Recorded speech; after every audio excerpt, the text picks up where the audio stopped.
Good evening, everybody. Welcome to the Town of Cicero Planning Board meeting. My name is Mark Marzullo. I'm the chairman of the planning board, and we're going to start with the attendance of the planning board, beginning with the planning board members. Mr. Rosito, Present. Mr. Abbey, Present. Mr. Snyder,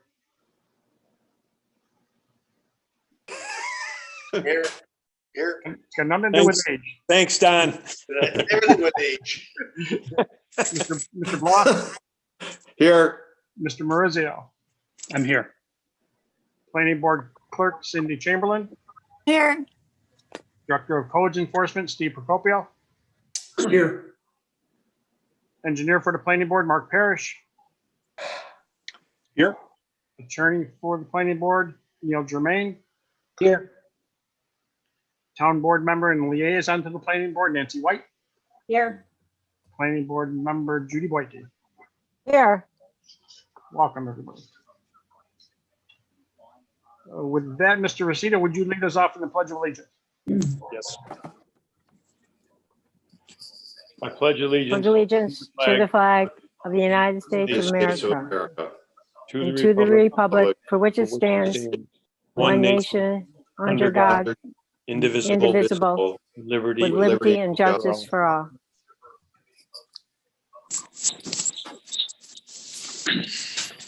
Thank you. And we'll move on to the approval of the minutes from the meeting of January 20th. Everybody had a chance to review. Any questions or comments? Do we have a motion to approve? Motion to approve Don Snyder as printed. And a second? Second. Second by Mr. Bloss. Mr. Rosito, Yes. Mr. Abbey, Yes. Mr. Snyder, Yes. Mr. Bloss, Yes. and I vote yes. Motion passes. As always, the planning board will accept public comment on any active application that's currently before the planning board. Anybody wishing to submit comments should do so in writing because this meeting is being conducted virtually. Those comments can be made via email, fax machine, or postal service and sent to the planning and zoning office, and you'll find the contact information on the town's website. That will jump into the agenda. Just a heads up, 2 items have been removed at the request of the applicants. Northern Boulevard and Wellington Meadows have both been pulled off while they continue to work on their projects. And with that, we'll go to Miller Road, zone change request from agricultural to residential multifamily. Mr. Abbott is here for the applicant.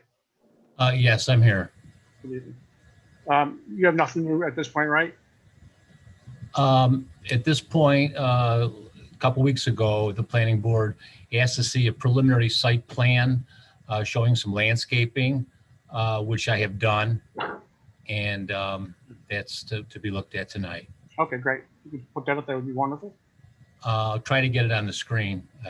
If I can't, Mark Parrish, can you do it? I'm not sure I have the plan. Did you submit All it right, to the I'm town? going to try it. I'm going to try it. Let's see.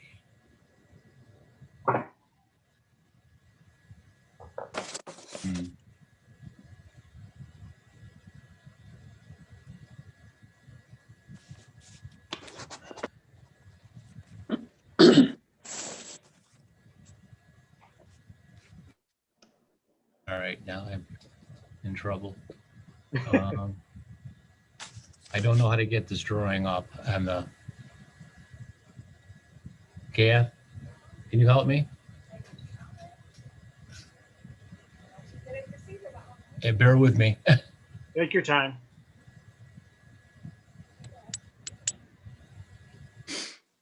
Bob, do you have a PDF of it?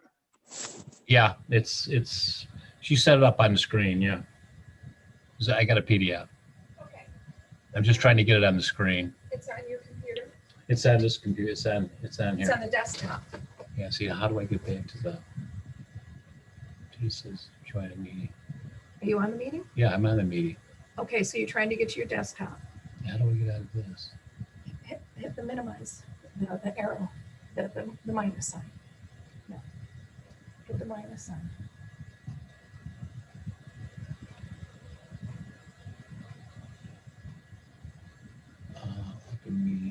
You should be able to just minimize your entire window. This, Up there, hit the minus. Yeah. Hit the minus. Okay. Hit the minus again. Now, there's your desktop. So she has it on here. where is it? Oh, look how cute. Okay. Okay, now where am I going? She Let's said, go with that picture. Yeah, I agree. So look for something on the desktop that says Bob.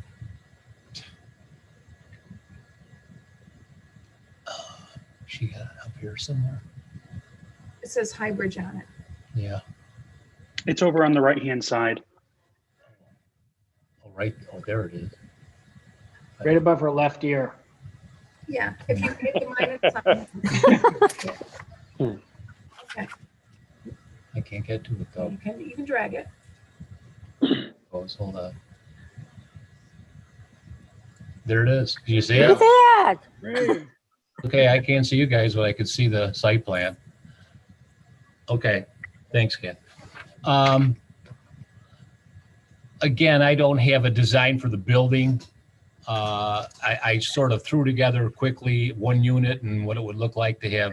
This would represent 4 units per floor. So it's either going to be an 8 or a 10 unit building. I would probably have 2 floors of 4 and the top 2 of 2 if it becomes a 10 unit. There's one curb cut, 24 foot in and out. As soon as you come in off of Miller Road, you come around the bend and take a right into the entrance. To the southwest of the site, there's the drainage easement going through the site in that corner. And I would have retention and drainage that would be done not by me, but by someone else at the time. But that seems to be the logical spot for that to happen. Again, the parking code for 10 units is 2 per unit here. So that's 20 parking spaces, which I show. Along the front property line, I'm showing 5 deciduous street trees that we would plant, a few extra down at the southwest corner. And then at the northeast side of the property, where there's a residence to that side, I put a series of evergreen trees as a buffer zone all the way along that line, right to where, if you look in the south part of the site, in the southeast corner, there's a line indication of trees. If you look at if you were there or look at it on Google Earth, you'll see there's a whole line of trees of different types all along that line. I would maintain as much of that as possible as a further buffer zone, and that's tall stuff, so it would act as a backdrop to the building. Again, I'm assuming that I would have entrances on the front and the back of the park of the new building, and I split the parking, the front and the back. There'd be a dumpster enclosure in the rear corner. And it's pretty simple, pretty straightforward, but circulation is two-way traffic in all directions, all around, for simplicity. And again, it's preliminary. If this gets approved, then it'll be refined. But it's going to be close to this concept. I mean, you're going to have one building, and it'll be set up in this nature. So that's basically it. Okay, thank you. Go through the board members and see if there's any questions. Mr. Rosito? How many units is there going to be total? Maximum is 10. It can't be over 10. And this is just a representation of one. No, that's a footprint.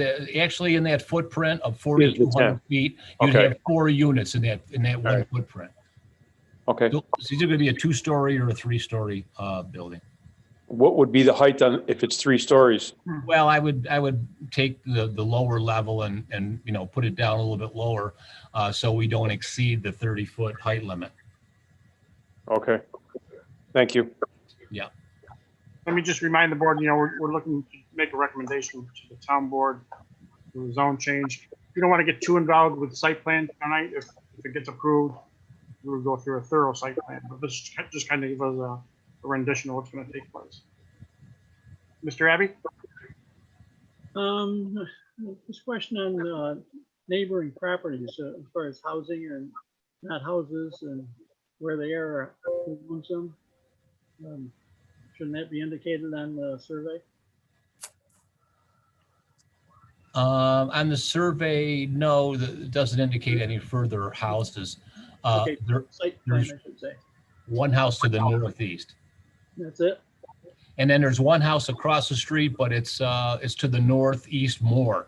There's just a garage, a freestanding garage directly across from this property. I see. Okay, that's all I had. Thank you. Okay. Thank you, Chuck. Mr. Snyder? Yeah, I think he's done a great job. That's all I wanted to see last time, is just to see kind of how it would lay out, and I think it's great. And obviously, we won't talk about the actual siting until if this gets approved. But I think it's. I've got no other questions now. Thank you. Thank you, Don. Mr. Bloss? The question I was going to ask was, he's got to be able to stay within the limits on the height, and obviously he's aware of that. The southeast corner, as you clear that property, as he shows it here, is apartment buildings, which I think it's a good fit for, everybody. Yeah, That's it for actually, the south property line, the row of trees that's there now is not real wide, because just to the south of it, that opens up to lawn, and then there's all those apartment buildings. Oh, yes. Yep. Thank you, Don. Mr. Merzio? No, I was fine with this last time. I appreciate it. No, thank you. All set. Mr. Parrish? No, nothing here. Mr. Jermaine? All set. Yeah, we do not need a seeker for recommendation, correct? That's correct. Would you propose a motion to make a positive recommendation to the town board, please? Yes, you're going to move for the adoption of a resolution recommending the zone change application known as Adamus Newsbeast, Miller Road, tax map number 109-01-05.3, agricultural to RM multifamily. Would anybody like to make the motion? Mr. Snyder, So move. do we have a second? Second. Second by Mr. Abbey. Mr. Aceto? Yes. Mr. Abbey? Yes. Mr. Snyder? Yes. Mr. Bloss? Yes. And I vote yes. The motion to recommend approval to the town board has been approved. Thank you. Good luck. Thank you very much. to the short interview. Next item on the agenda is for a proposed Brewerton Ace Hardware for the property at 9655 Brewerton Road. And Tim with iNewsy and Romans is representing the applicant. Yeah, good evening, Tim Clay, iNewsy and Romans. If you want, I'll share my screen. Yes, please.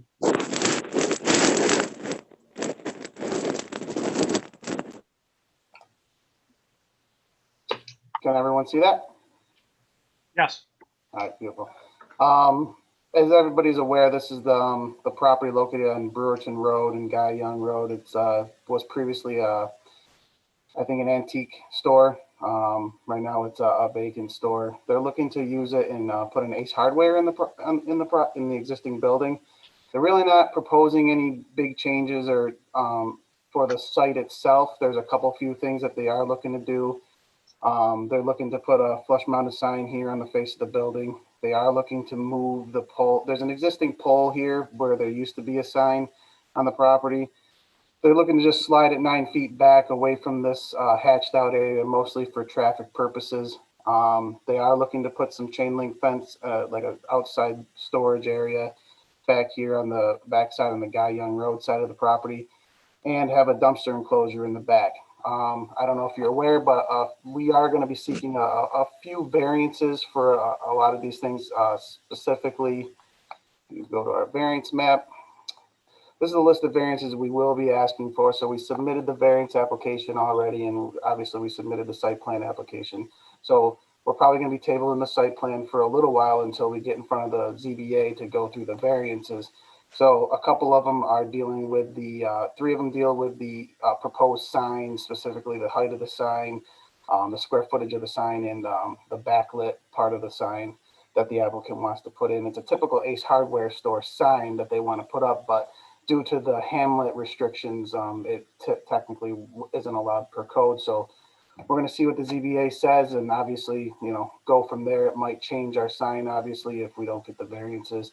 The other variances we're asking for is for the chain link fence area. He would like to have this little storage area over here, but because it's along Guy Young Road and it's technically a fronting of the property, technically you're not supposed to have an 8-foot height, 8-foot tall chain link fence.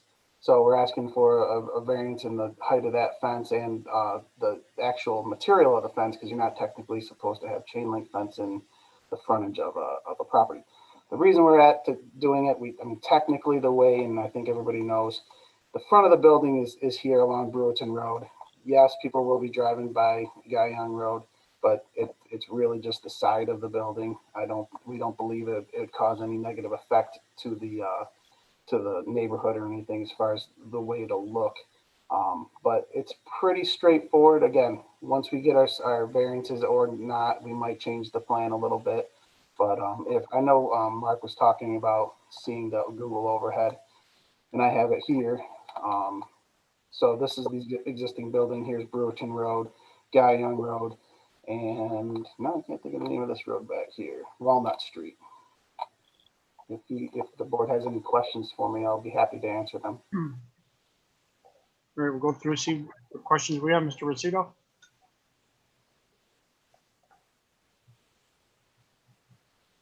Joe, are you on mute? No, I'm all set. Thank you. Mr. Abbey? I believe this building was, in the old days, used to be possibly a Big M market. And then they went to the antique business. Is the parking layout pretty much the way it is? Yeah, we went out there and did a survey, updated the survey, and we located the parking, and it's the way it shows right here on the Google overhead. And we're planning on leaving it the way it is. Okay. And I was just thinking that the proposed chain link fence on the south side there for that small area, might suggest putting a solid vinyl fence, at least the part that faces Guy Young. And, Okay. I think that would be more pleasant. I look forward to hearing more about this. Thank you. Thank you, Chuck. Mr. Snyder? First of all, here, I love another hardware store, the big box stores.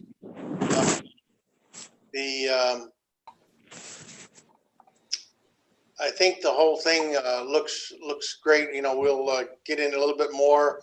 I don't see any real issues, except isn't the sign situation, isn't that in our ballpark rather than the ZBA? Mr. Marzullo? Well, I think what Tim is saying is because of the Brewerton Hamlet district, it's not compliant with what's required. That's why a variance is needed. Oh.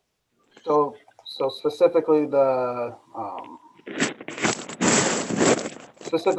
square footage is supposed to be 18 square foot for the hamlet restrictions, and we're going to ask for 36 square foot pole mounted sign. So yes, typically in a normal area, the site plan, you're correct that you guys have some leeway as far as the size of the sign, but I don't believe the hamlet gives us that leeway. Let's hear it for the hamlet. No, I'm good. Thank you. Thank you, Don. Mr. Bloss? Yeah, I got a question for Tim on the building as it exists on Guy Young Road, the side, that's Schuster. Would they be moving out so that Ace gets the whole building? No, they won't be. Excuse me, I didn't mean to interject, but they're still there. Yeah. Can you introduce yourself, please? My name is Jeff Parzik. I represent Ace Hardware, the Brewerton Ace. Hello, Jeff. Thank you. Hello.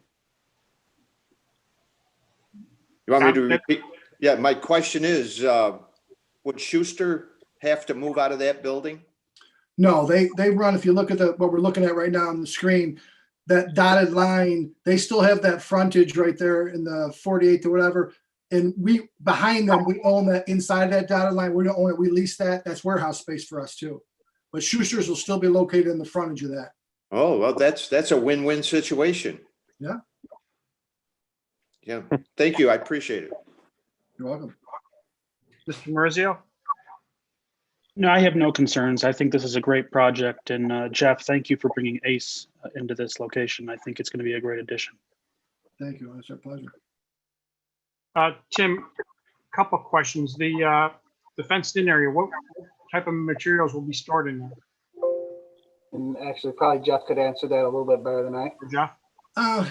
Various outdoor items like pallets of mulch, things that are going to absolutely, not be affected by weather, but mostly things of that, like soil, things like you might see along the side, outside at your other big box hardwares, obviously at a smaller scale, but those type of things.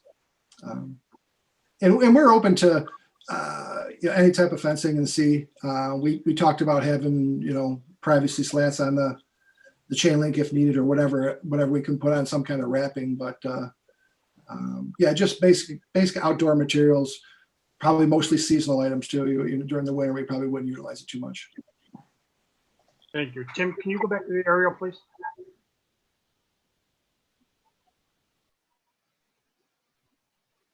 And zoom in on the back of the building. Whoops. Would you like me to go to? Grab the street shot.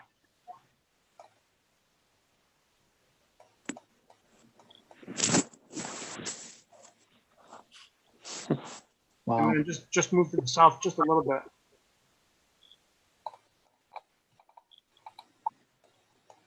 Not that much. I'm looking at the drive up there, and I was just asked Mark Parrish to take a look at that when he does his review. Seems to me like you might want to have guardrails or something going along that drive. Just something I would like Mark to take a look at, and maybe have any comments from Tim at this point if you had any on that. See, I'm just worried about a kid riding a bike at night or a car driving around. I know it's existing, but this is our opportunity to correct it if it needs to be. Any thoughts, Tim? Yeah, we can definitely take a look at it. Jeff and I will get together and see if he has any suggestions or concerns about putting any type of guardrail fence, or maybe a wooden fence, guardrail fence or something in there. What's typical when you do something like this? I'm not sure. Sort of. I mean, if the front of the building has some sort of wooden in front to keep cars from coming into the building, right, something along those lines.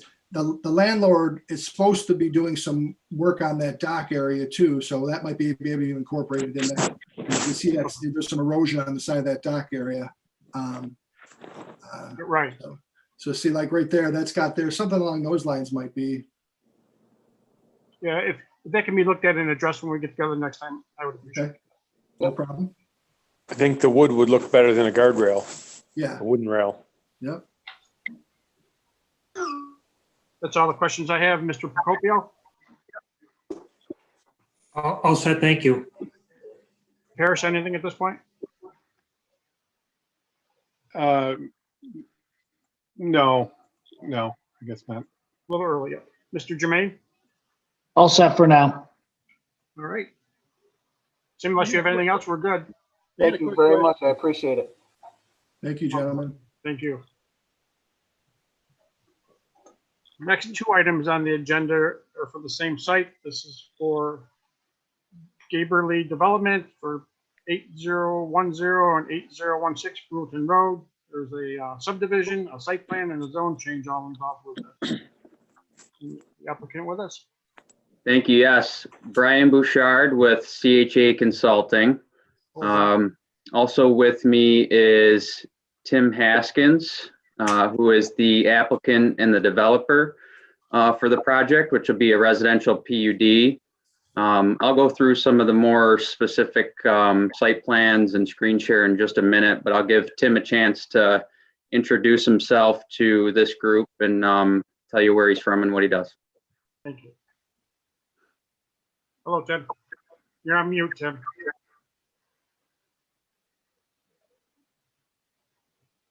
Is that bringing me off of mute? It does. Yes. There you go. Okay. I'm called in off my phone, so I've got competing mute buttons here. Good evening, everybody.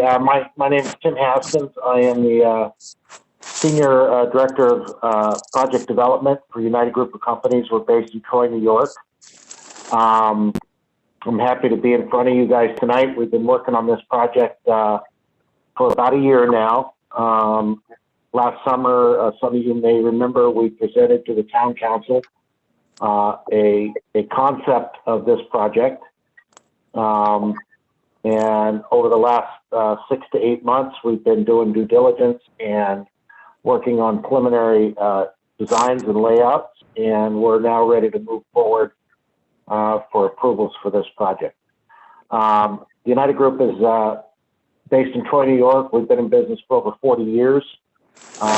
We primarily develop senior housing, multifamily housing, and student housing across upstate New York, across the Northeast, and Florida and Georgia. This project that we're proposing here is very much like a project we just recently completed in Utica, New York, where we started out with a 144 unit active adult project off of Trenton Road in Utica, and then recently followed it up with 156 units of multifamily in the same campus, and we'll show you guys a picture of that in a few minutes. So the idea here is we're going to kind of keep that same product line and thought process going, bring it to the Cicero, New York market. It's a very prime market, a very good location for this product, and we see a strong need in the town for this type of housing, and this is a great location to incorporate it. So we're happy to be here, and I'm looking forward to going through this process with the town. And the United Group is a company that not only develops our products, but we continue to own and manage them. We have our own management company called United Plus Property Management, who will be managing this project, and we will continue to own and manage these for many years to come. So we are actually coming to Cicero to be members of the community and be part of your town, and we're looking forward to that. Wonderful. Thank you, Tim. Steve or Michael, I'm going to screen share if that's okay. Yes.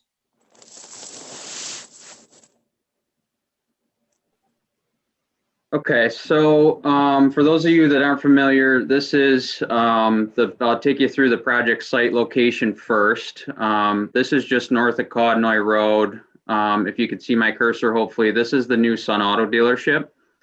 So the project will reside within the lands that were left behind, the vacant lands behind the Sun Auto dealership. Property address is 8016 Brewerton Road, which is behind the Sun Auto dealership, which is 8010 Brewerton Road. The rear portion, which was subdivided as Lot 2, which is vacant land, is approximately 35 acres. And it's currently within the RC Regional Commercial District, and was left over from the land that United Auto Supply or the Sun Auto Group had developed with their new dealership. When we did the dealership site plan approvals, this area was always contemplated in the back for some form of future development. And as part of the dealership construction, we did construct a access drive off of Route 11, which was constructed to town standards with the intention of eventually dedicating it back to the town should there be a need for it. So it has all the utility stubs that are available to this rear land. And just contextually here, we are north of the Codnoy Road intersection, and just to our south is the Wegmans Plazas. To the north is the Walmart Plaza, and off to the east is Route 81. So the proposed project that we've submitted contemplates 3 applications. The site plan was submitted along with the subdivision plan and the zone change. The zone change request is because of the regional commercial zoning district. And the PUD is what we be requesting, which is for a residential PUD, which really would allow us to create what the desire is for a very site-specific and unique residential village development that consists of a wide range of apartment style buildings, apartment homes, but also goes along with that a variety of amenities, including multiple clubhouses for each phase of the development. There's various amenities throughout the site in terms of the playground areas. Within the clubhouse, there's fitness rooms and gathering rooms and lounge areas. There's also sport courts outside of the clubhouse areas, and then some pocket parks that I'll show you when I get zoomed in a little bit more as well. As part of the zone change process, what we've submitted is the preliminary development plan, which is a conceptual plan. We've presented that to the board and refined it, or to the town board and refined it over the last couple months, as Tim said, and present it to you as sort of the first step in the zone change process for a planned unit development, to get your first comments and any questions that you might have answered, but ultimately your approval in principle that the conceptual plan is worthy of moving forward to the more detailed development plan, in which we would further develop the site plans with grading, drainage, utilities, etc. So the zone change application was submitted. The subdivision plan was also submitted, and I'll take you through that right now. So the subdivision plan, the original site consists of lot 1, which is the dealership, and the proposed subdivision would divide lot 1 into lot 1A, which is the standalone dealership, and divide the access road for future dedication as lot 1B. So basically we split lot 1 into 2. And then as we go toward the rear of the site, this is the 35 acres. What we have is divided lot 2 into 4 different sections in line with the planned unit development. First would be lot 2A, which is down here, directly abuts the dealership. Lot 2A would be retained by Sun Auto for their use in the future. And then lot 2B is really a continuation of the access roads. What we have, and I'll show you this in a little more detail with our site plan, but this is the access road that comes in off of Route 11, and we would subdivide future access roads to the north and south for cross access, as well as the access road that provides access back into the rear portion of the site. So that's lot 2B. Lot 2C would be phase 2 of the project. This would be detailed with development plans later on. Phase 2 would be the senior section for apartments for senior living in their clubhouse. And lot 2D, which is the remainder of the land, basically this area here, would be the multifamily section, which is phase 1. With the subdivision plans, we also submitted the site plan application. The site plan that we've presented, and I'll take you through it quickly here, is a conceptual plan that kind of follows the parallel path with the zone change, obviously. This would be what we're discussing for your comments and questions in terms of the conceptual plan, in order to obviously move ourselves to the next phase of this, which would be the more detailed engineering drawings of grading, drainage, etc. As we look at, and I'll zoom out again with the aerial because I think this gives you a little bit of context. The access for the property is at Route 11. And based on our history with this project and, going back even before the dealership construction, the Route 11 access drive was always contemplated as potentially triggering the need for a traffic signal, which this project definitely understands and will implement based on the findings that we have in our traffic study. So access is off of Route 11 with the anticipated signalized intersection. And we've also heard, in some of our discussions with the town board, if we are going to be providing a traffic signal, the ability to have cross access to the residential neighborhood would be a benefit so that they have greater opportunity to turn left out of their residential development, which is basically a dead end in terms of access to and from Route 11 and the turning movements left out of the site would be improved if they could utilize the traffic signal. So we've shown that on this plan, as well as the 2 locations for cross access, one being to the north so that we can avoid trips from the internal development back out onto Route 11 to some of these other shopping centers. And then also to the south, providing a right of way that touches the property line to Wegmans, although this doesn't connect to an existing parking area, but we know that Wide Waters has residual land back there, and providing cross access would be a benefit should that ever be developed as well. The access road that comes in would continue down the center of the site, where it would continue back to access the rear portion of the multifamily project. These are full width access roads, and we would obviously provide any easements and such for utilities that come through there. The site constraint that we had to work around, which is shown on the zoomed up map here, is the wetland delineation. When we did the dealership project, we had a full wetland delineation completed, and we submitted that to the Army Corps of Engineers and got their jurisdictional determination. So these are Army Corps of Engineer wetlands that have been delineated, and they basically bisect the site right through the middle of the site flowing north. So what we've shown is 2 points of crossing within these wetlands, and this has already been permitted by the Army Corps of Engineer for the 2 locations that we would need to cross these wetlands with culverts in this location here, and also this spur that goes to this other section of the multifamily down here. The portion on Lot 2C, which is this section right here, would be phase 2, as I mentioned before, but we've shown it in concept so that you can grasp the entirety of the plan unit development. This would be the senior living section. It's approximately 180 units.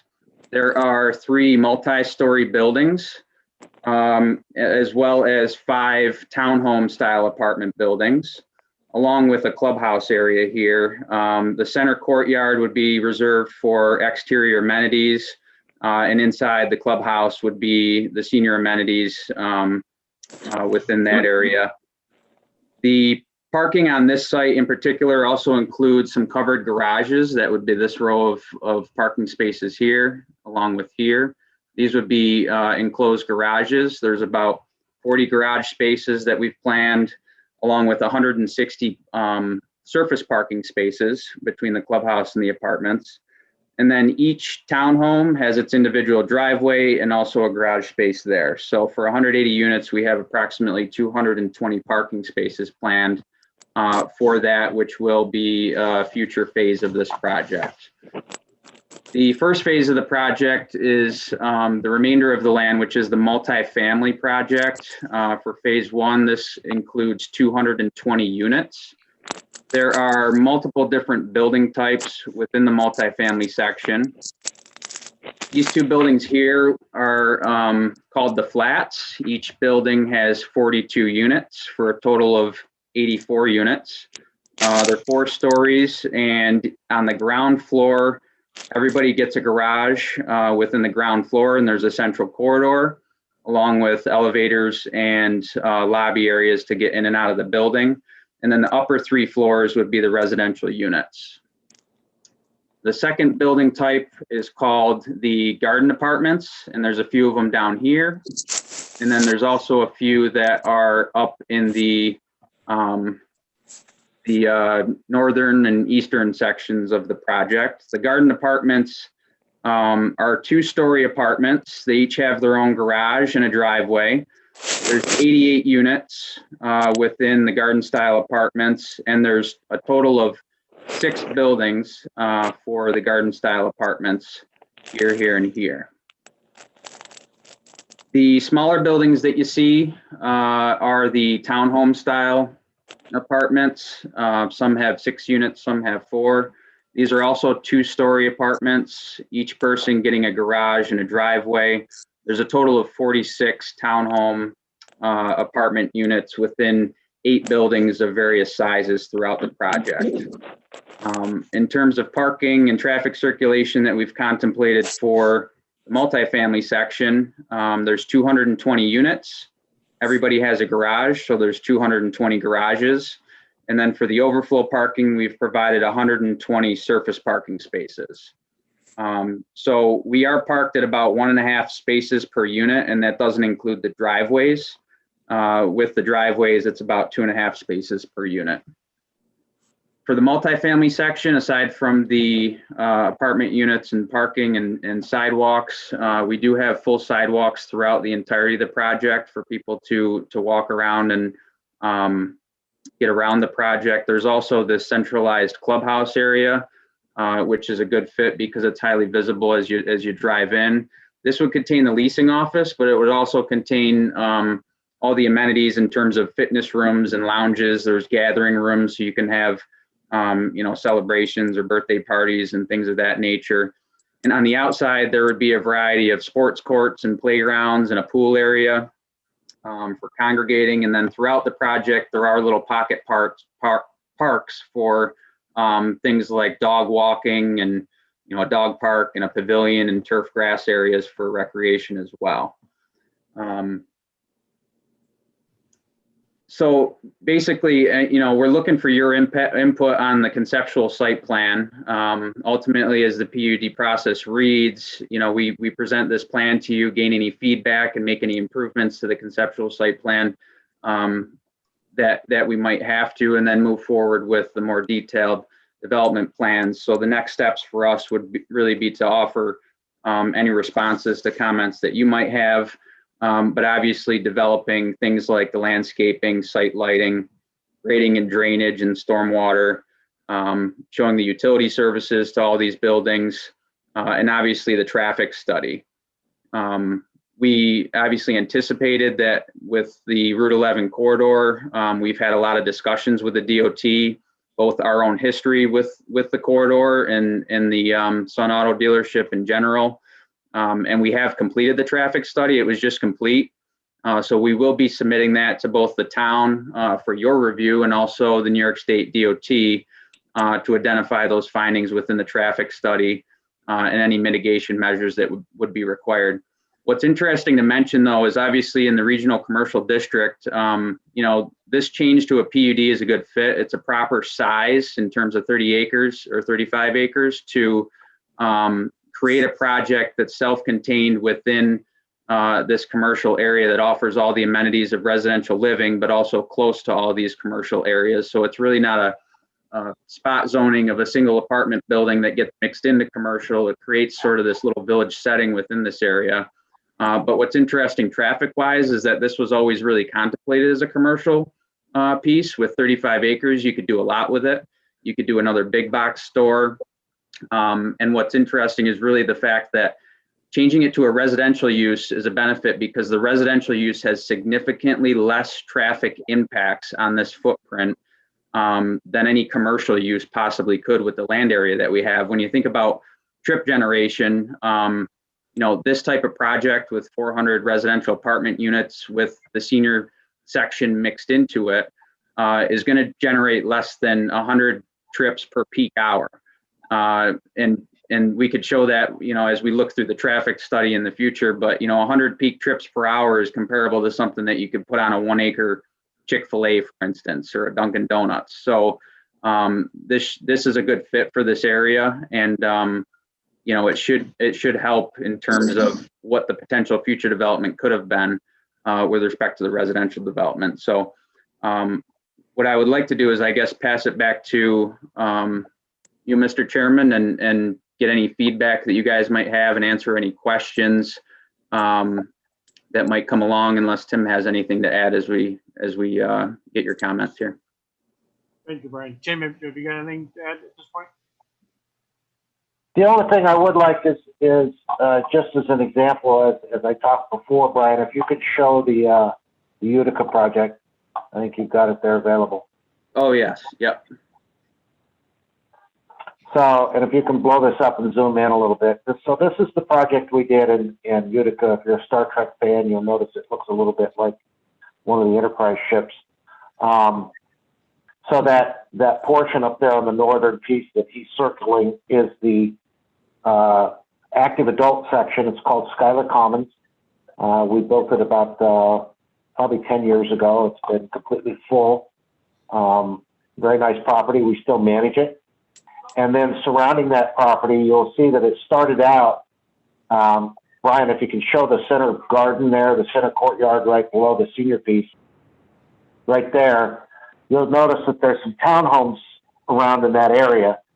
The original plan was to build for sale product here. And we sold 21 lots, and they only built about 12 twin homes, and it never really moved as a for sale product. So we came back in a couple years ago, and we repurposed it, and we got it approved to do this 156 units of multifamily in 2 different product types. You'll see the townhomes along the ring road that Brian was just pointing out. Those are the townhome products. And then the larger buildings are a 12-unit garden building, a 2-story building. And like the product we're proposing here, each apartment has their own garage, which is great in this North Country. And then that's the clubhouse there with the pool behind it there in the front of the property where the leasing office is as well. So this is, we're taking this concept that was very well received in Utica, is doing very, very well, and bringing it up and making it a little bit more modern, giving a few more product choices, and really building a product that is going to be a community that appeals to a large portion of the population, regardless of where they are in their lifestyle.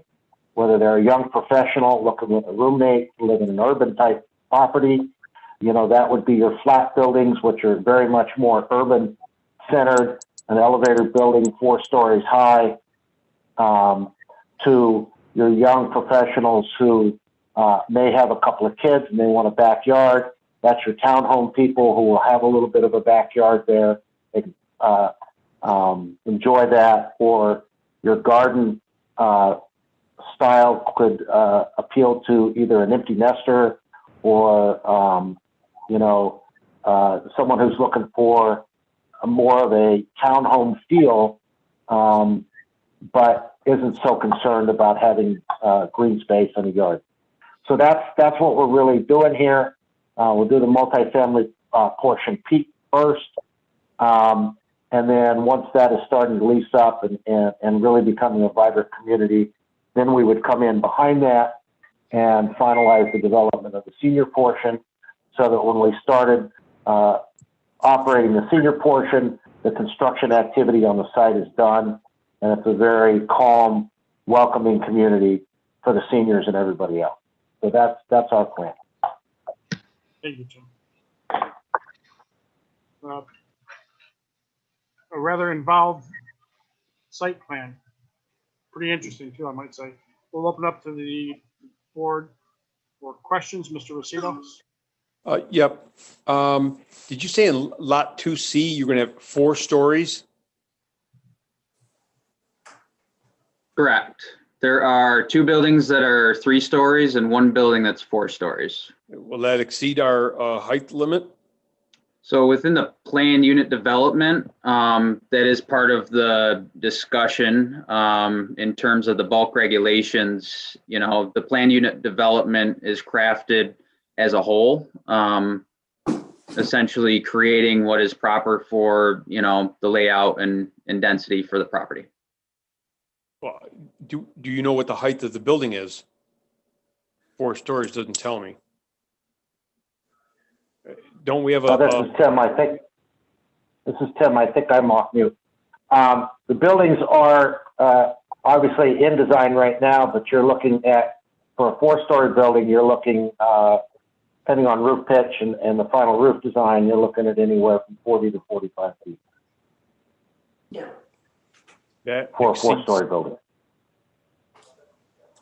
Isn't that higher than we allow? Joe? Yes. This Neil Germain. Yep.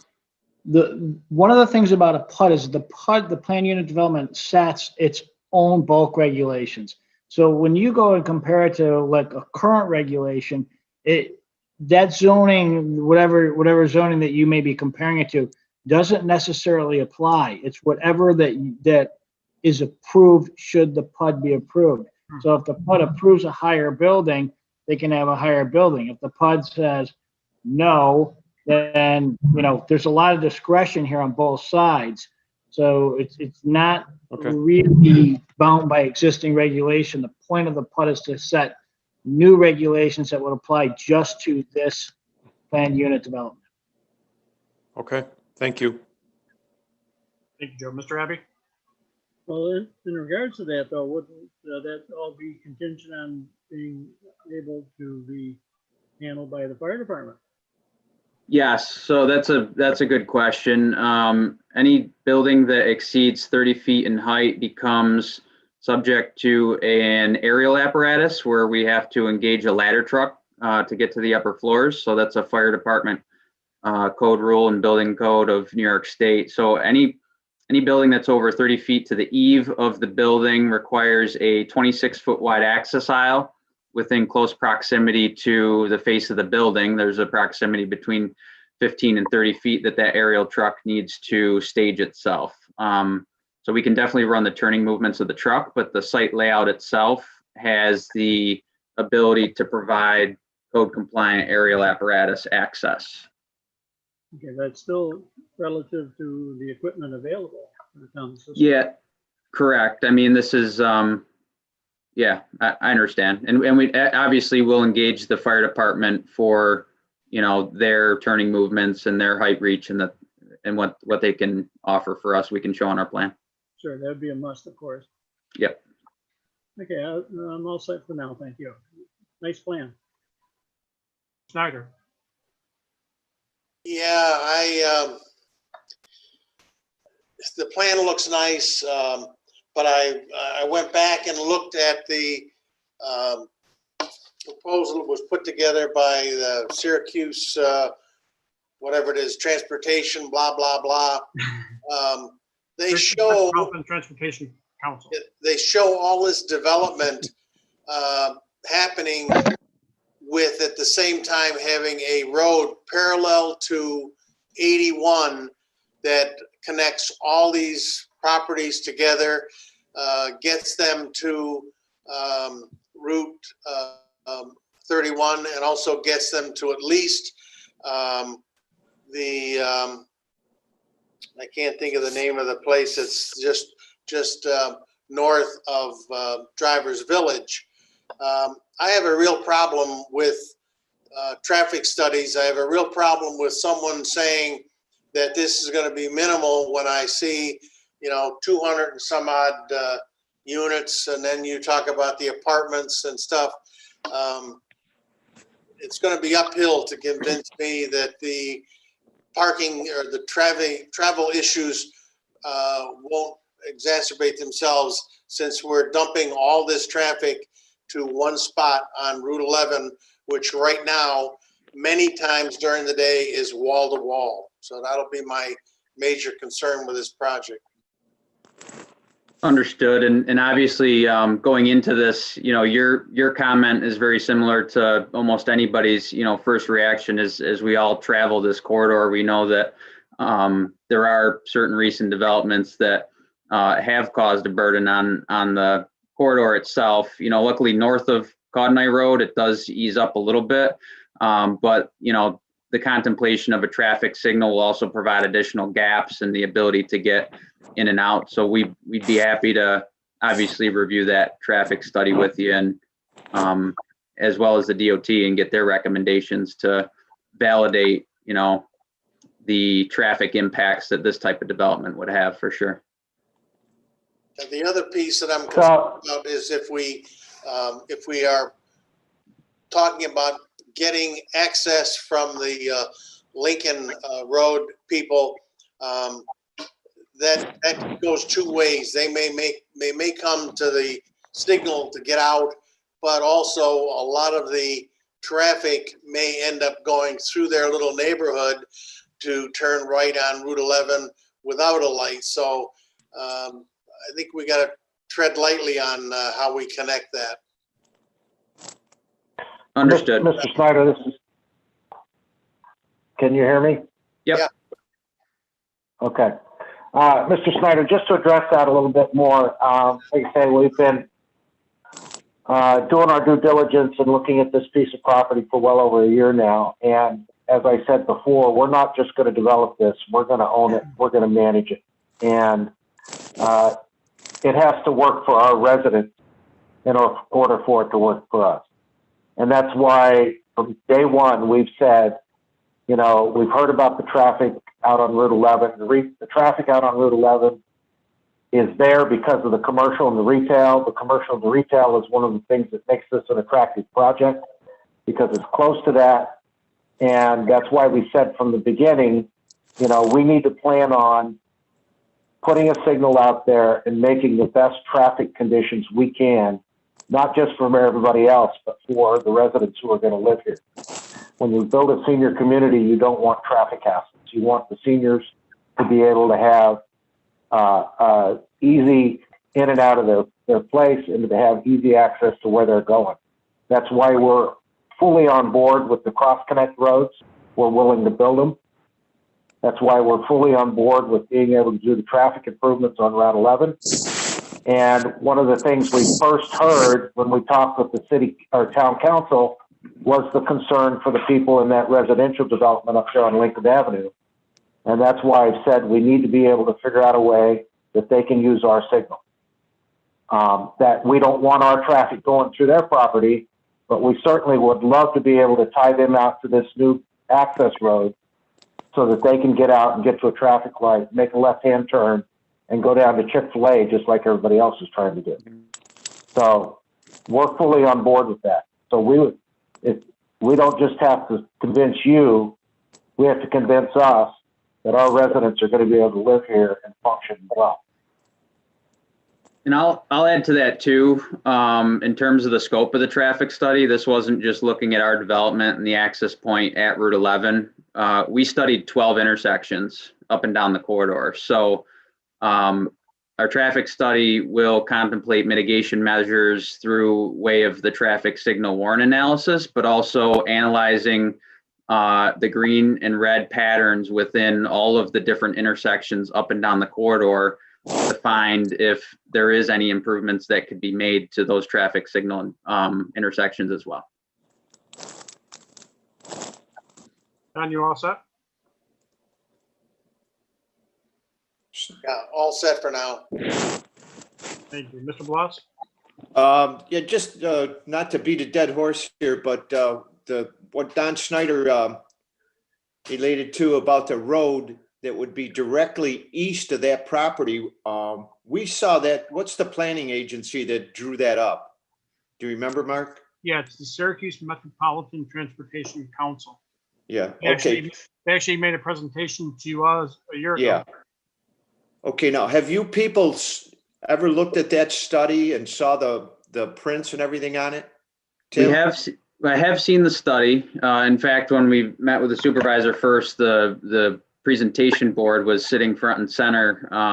You know, as we showed our concept to that one. What's interesting is that concept showed a significantly denser development in the back here, but also was a very mile-high view at the entire area.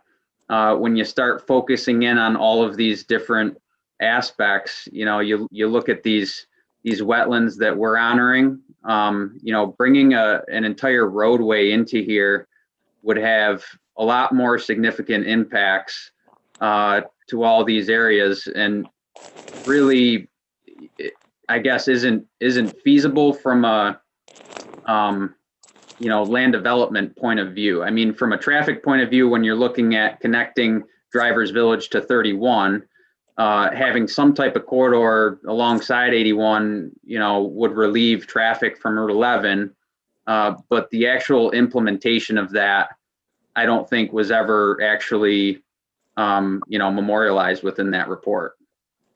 Well, when I look at this, if they were to build a road between 81 and where you plan this development, okay, it almost looks like you could extend 2 or 3 of your roads into something like that and not touch your wetlands.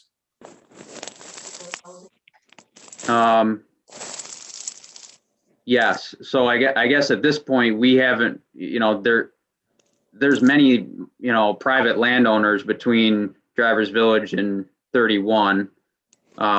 They don't have any easements for that type of road. So I think if I'm hearing what you're saying, yes, there would be the availability to cross connect. For instance, if Widewaters built something out back of their development that similar to what you see up on 31, when you get into like Target and Home Depot and Runnings and those plazas, there's almost a point where you can go from Wegmans all the way down to Target and Runnings and not actually traverse yourself out onto Route 31 in that area. And I think this would be very similar, where it may not be as simple as the, SMTC putting together a plan that showed a straight gut shot from Drivers Village along Route 81 to connect everybody, but that it may be more of a traffic calming measure to have the requirement that as each one of these parcels comes to you as a planning board, that they do provide north and south cross access in order to get people off of the Route 11 corridor and maintain the interconnection between all these different developments. If I think I'm following you. Where you would, the road that would go into the Lincoln Avenue, that cul-de-sac area right there. Now, would you have to purchase property to get to that Lincoln Ave, or is it already open land? No, your town right of way currently abuts the property line for which the access road was created. So this would be town right of way, and this is currently under private ownership, but would be future access road. So this could be built without any other interested party, if that's what your question was. Without purchasing anybody's home. Correct. Yep.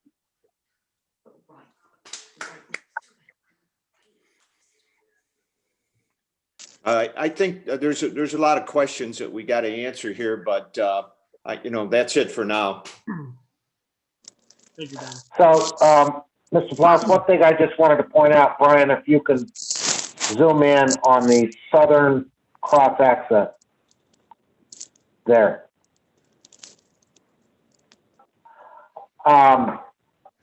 Just so everybody's aware, when the auto dealership did the last approvals on this property, there is currently an existing easement and right of way to the town right there that was contemplated for this cross access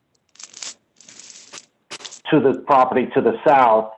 And it was contemplated that it would also continue all the way north to connect to the Walmart parcel. So that was pre-planned and it's already partially done because that southern easement already exists, with the idea, I believe, of taking the place of this proposed road along 81 that will probably never in the next 10 to 15 years happen because of all the difficulties of wetlands and private property and all those other things. So this has already started to take place, and I don't know if it was the town board or the planning board that put that into place, but it's already been started on this piece of property. No, I understand. I'm familiar with the whole area there and understand where, what we're talking about here as far as that road. Okay, thank you. I appreciate it.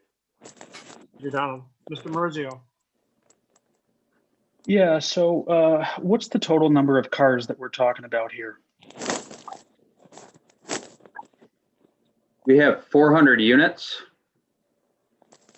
So that's a mix of two bedrooms. There's a lighter car park for obviously the senior section. There's 220 units for the multifamily, which are probably more likely to have two vehicles within those type of units. So we have, as I mentioned, with the multifamily, we have 340 parking spaces available. Okay. I mean, like everybody else, there's a lot of questions here, and not to echo everybody else, but clearly the traffic concerns are at the top of my list here. I saw the study that they did, the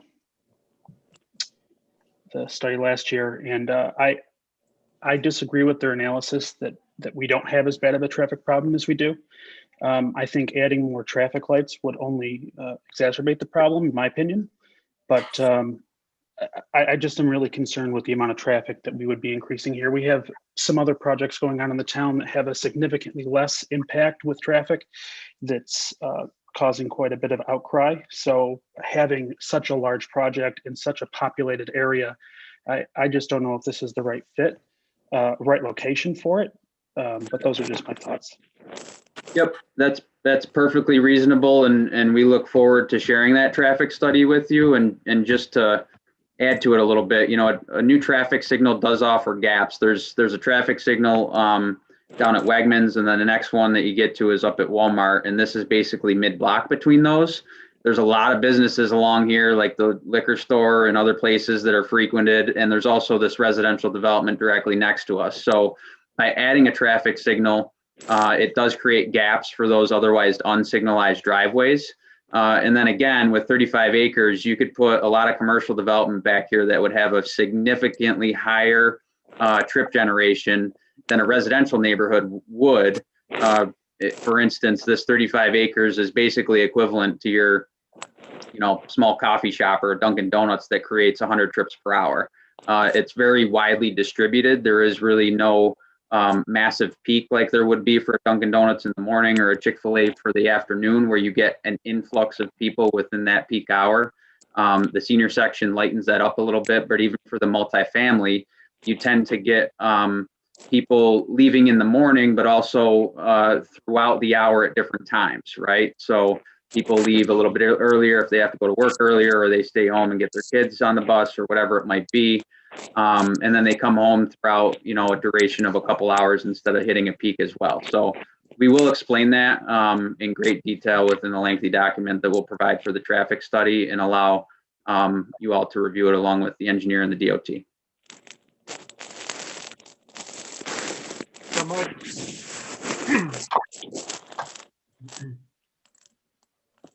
All right, so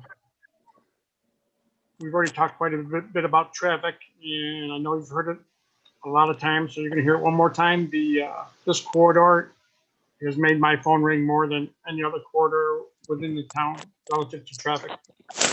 I receive text messages from people sitting in at the light trying to get out of Home Depot. So that's going to be a hurdle, as I know you already know.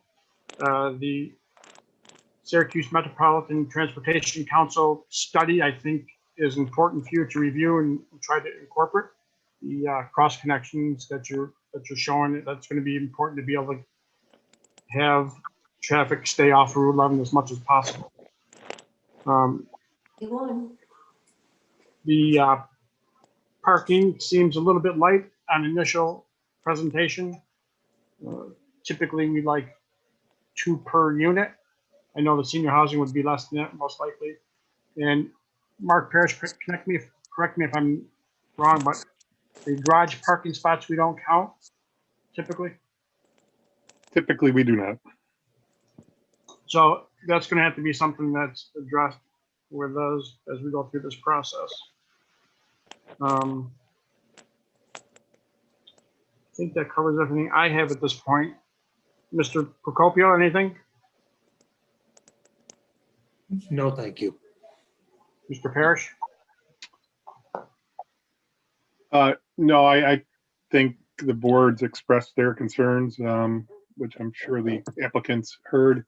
And I don't think I really have anything to add at this point. I think we need to get more input from the town board and from the planning board before we get down to the detailed review that I would be involved with. Great, thank you. Mr. Germain?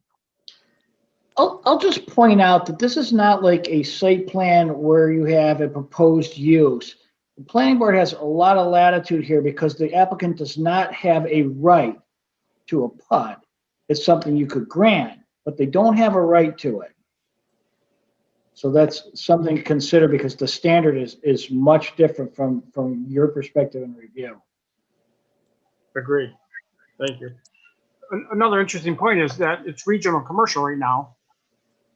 And the impact of traffic with a regional commercial, I agree, would probably be much more significant. And then they would have rights, correct, Neil? That's correct. Because then if they wanted to do something, if you had a regional commercial plan or whatever it was gonna be, then you'd be evaluating a site plan with an approved use. Yeah, so my point is, we're regional commercial now. If somebody comes in here with a big box, it's gonna generate a whole lot more traffic. Our hands are somewhat tied based on site plan review. Correct. The applicant, anything else at this point? Just procedurally, Mr. Chairman, we have a couple, I think, there, really traffic was mentioned by everybody. I certainly look into the fire truck turning, work with the fire chief on getting a response on his ability to access those multi-story buildings. I guess from here, there's a point where I guess the board owes us, comments, but it seems like maybe our next submit, there wasn't really too many comments on layout and what we provided for the housing side of the project. It was really traffic. So I think with our completion of the traffic study, I guess it would be most appropriate for me to submit that as soon as possible, this week, and start circulating that amongst the town, and your engineer and the board members for their review, as well as the DOT, to get their review and be able to come back with a discussion on the findings of that traffic study. I would agree with that, but, based on tonight's preliminary sketch review, the planning board's gonna need some time to kind of go through the site plan. So bear with us. I mean, we're not ready to say, yeah, that site plan looks good. We just got to take care of traffic. We talked about parking, but the planning board's going to need some time to review this project. It's pretty significant project. Understood. I was just trying to get a handle on, next meeting agenda, or are we waiting for you to provide us written comments, or both, or one or the other? Or... Mr. Parrish, are you ready to present your first written comments? No, there's quite a bit here that needs to be fleshed out. I see nothing on here for stormwater. I see a very dense development with no area provided to, minimal area for stormwater mitigation. So, those are the types of things that I would be weighing in on. These roads private. I think we do want to look at these connection points. This access to the Walmart is not in a very good location. I'd like to see them touch upon and explain how they feel this meets the intent of the SMTC study. I agree. Yep. So yeah, I mean, this is not close to a point where I think we really provide formal comments, and I don't really see the need for them to come back to the next board meeting with the planning board. I really would like to get a feeling from the town board, since this is ultimately their decision, as to how they feel about this project, because this is not a right, it is a zone change. So what is the town board's viewpoint on this? And is this something that they're going to accept and proceed with? Have you, I guess, let me ask a question. Have you presented this or this application to the town board? So procedurally, yes, we did make a conceptual site plan presentation to the town board. It was last year. I don't know what month it was. 4 or 5 months ago. I think I'll defer to Neil a bit, but I procedurally, I'm not sure where we sit. Yeah, he's correct. They had to make their original. They had to make an original submittal to begin discussion with the town board. Then it comes back to the planning board. But I think you were right, Mark. This has not been fleshed out enough, and I don't know if you made a conceptual application to the town board, but is this what you actually showed them? Yes. Very similar. It was the same density, same layout. We've shifted some of the parking around and made stuff a little bit more detailed than what we had presented to them, but it is very much the same project with a multifamily section and senior section. So we did make that presentation. And I guess just to go backwards into the PUD, formation process, it really starts there, right? An informal presentation to the town board and a conceptual site plan to the planning board. And the ultimate goal is to get an approval in principle that this is a viable use for this property. Things like Mark was talking about, like the stormwater management, landscaping, site lighting, utilities are really the next step with respect to a detailed site plan review. So trying to figure out how we get to. Right now I have you at 21014E, where you've given us the preliminary development plan. Correct. And that would be reviewed. And it's almost like from my view, it's almost like the process where you keep having to pass go. So you got to get past that step. And I think what Mark is saying is we don't have enough with what you're showing. I mean, I know you need some engineering review, and I'm not sure that you have enough detail here and I'll defer to Mark to actually get through that from what I'm seeing. And I think we should check to make sure that the town board has seen this plan and it did pass muster with them. Sure. Obviously, we want to get out ahead of traffic, right? That's I think the kingpin in making everybody comfortable with the idea that this can be formed as a residential plan unit development. So I'll offer that as sort of my next step in providing you with the detailed traffic study so that you can review it hand in hand with the conceptual plan and provide any comments or feedback that you might have. And we'd be happy to be invited back to whichever planning board meeting we could discuss, those findings for. That would be perfectly fine. Right. Right. Just look at 21014E and F. I'm sure you've already reviewed it, and that'll show you where your next steps are. Yeah, F is definitely the detailed site plan, after which the planning board provides us written comments that they're in favor of the general idea of this becoming a residential PUD. Right, and I think that's what Mark, and I don't want to put words in your mouth, Mark Parrish, but I think that's what you were talking about, that you don't have the detail to actually respond yet.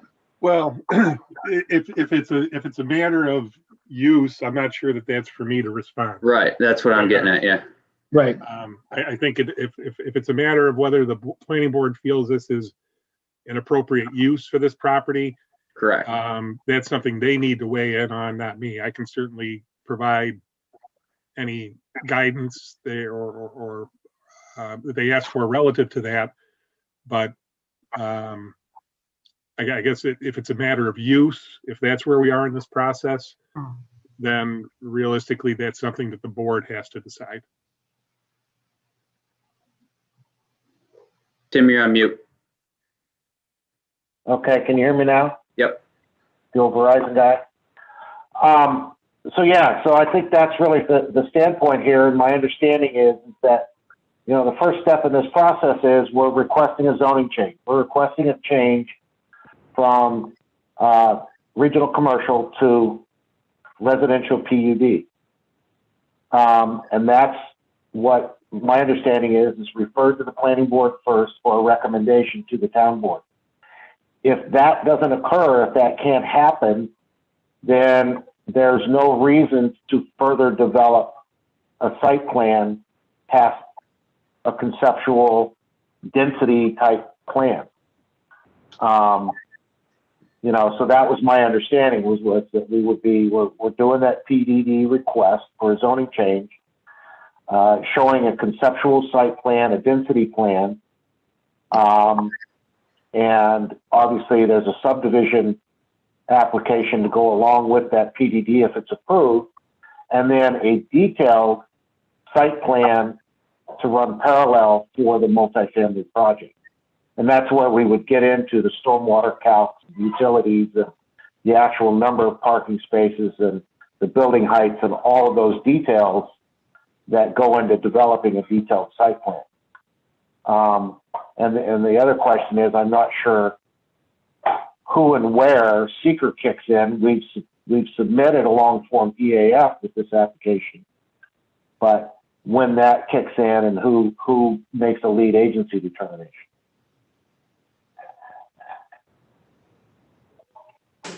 So lead agency, I would suspect would be town board. That's correct.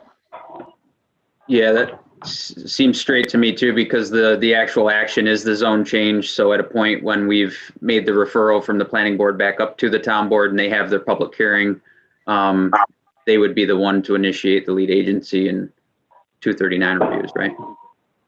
That's right. Okay.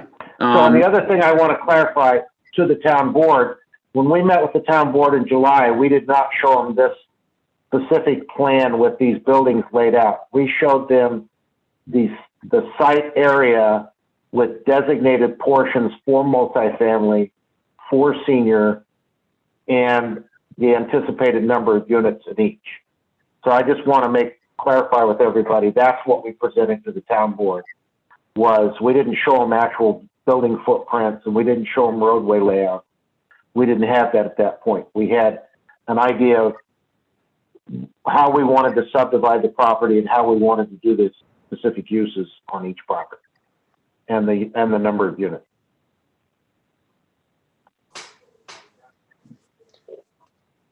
That should have been sufficient. Yeah, and obviously, you know, a traffic study for a lot of zone changes may not be necessary for the referral by the planning board, but the comments from the town board were exactly as we heard tonight, where traffic is obviously a concern along the corridor. So we did advance that portion of the more detailed studies that are usually required further on in section F. But you know, in acknowledging that, we've initiated that study and have it complete so that we can make sure that there's confidence in this development being viable, and we'll provide that to you within the next few days for your review, along with our conceptual plans and any other information that you might need to continue your due diligence on this. I have just one more question or point. Mark, maybe you can help me here. So we got 400 units. And there's only one access point. You know, when we do like a cul-de-sac, we limit the size. And when we do a subdivision, we require multiple access points for emergency vehicles in case there was a blockage in the road or something like that. And here you got 400 units in one road. So yeah, so you know, so that brings up the point that we would want to hear from emergency services and to get their opinions on the access that's available.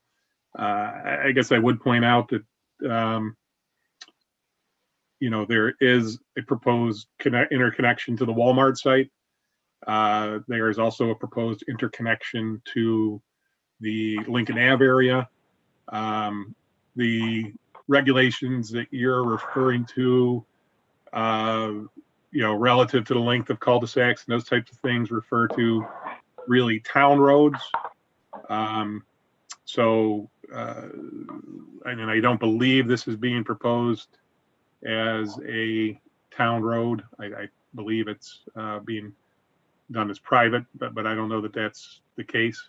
Ideally, it would be town. We've sized it for a 60-foot right of way. The original construction of the access road, which was separated from the dealership itself, ended in a dead end, but we did build that to town standards, and all the utilities that go up that way were stubbed out. So the intention would be full width right of ways.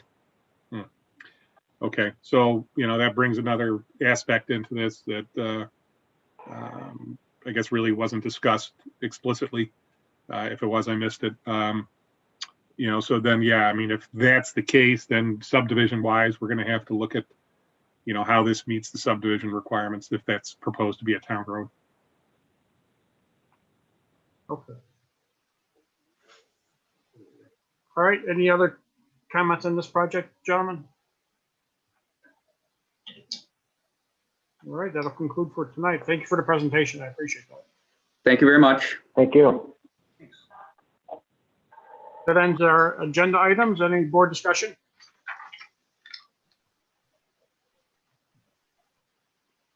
Everybody's worn out? Don't move. We get out of town. We have a motion to adjourn. Do we have a second? Second. Meeting is adjourned. Good night, everybody. Thank you very much. Good night. Thank you.